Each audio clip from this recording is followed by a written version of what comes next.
प्रधानमंत्री नरेंद्र मोदी ने post budget webinar किया है सबका साथ सबका विकास और इसे संबोधित करते हुए प्रधानमंत्री ने कहा है कि सरकार का लक्ष्य विकास की योजनाओं का लाभ समाज के अंतिम व्यक्ति तक पहुंचाना है। उन्होंने जोर दिया कि बजट में घोषित योजनाओं को तेजी और प्रभावी तरीके से लागू करना केंद्र और राज्यों की साझा जिम्मेदारी है। प्रधानमंत्री ने कहा है कि सबका साथ सबका विकास, सबका विश्वास और सबका प्रयास सरकार की मूल भावना है और इसी सोच के साथ सरकार ऐसे फैसले ले रही है जो गरीब, किसान, युवा, महिलाओं और मध्यम वर्ग के जीवन को बेहतर बनाने में मदद करें।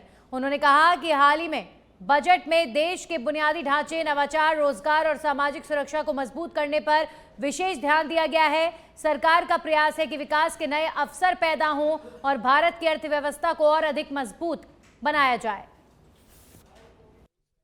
इस वेबिनार में हम इन महत्वपूर्ण आयामों पर चर्चा कर रहे हैं।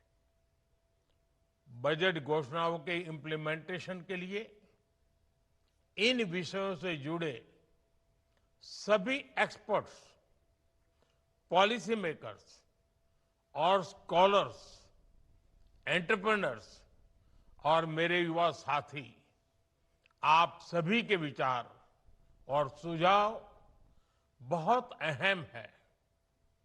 मैं आप सभी का इस चौथे बजट वेबिनार के इस सत्र में स्वागत करता हूं, अभिनंदन करता हूं। साथियों, भारत आज प्रिवेंटिव और होलिस्टिक हेल्थ के लिए एक विशाल विजन पर काम कर रहा है। पिछले कुछ वर्षों में देश का हेल्थ इंफ्रास्ट्रक्चर मजबूत हुआ है।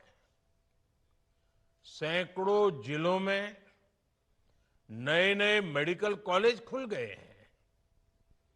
आयुष्मान भारत योजना, आरोग्य मंदिरों के माध्यम से स्वास्थ्य सेवाओं की पहुंच गांव-गांव तक बढ़ाई गई है। हमारे योग और आयुर्वेद पूरी दुनिया में पॉपुलर हो रहे हैं। आप सभी इसके विभिन्न पहलुओं पर संवाद अवश्य करेंगे, लेकिन एक अहम विषय जिसका मैं जिक्र करना चाहूंगा वो है केयर इकोनॉमी।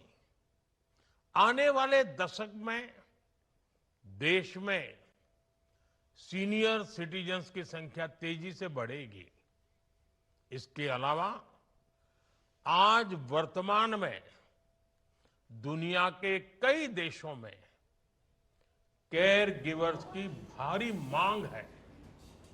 इसलिए अब हेल्थ सेक्टर में लाखों युवाओं के लिए नई स्किल आधारित रोजगार के नए अवसर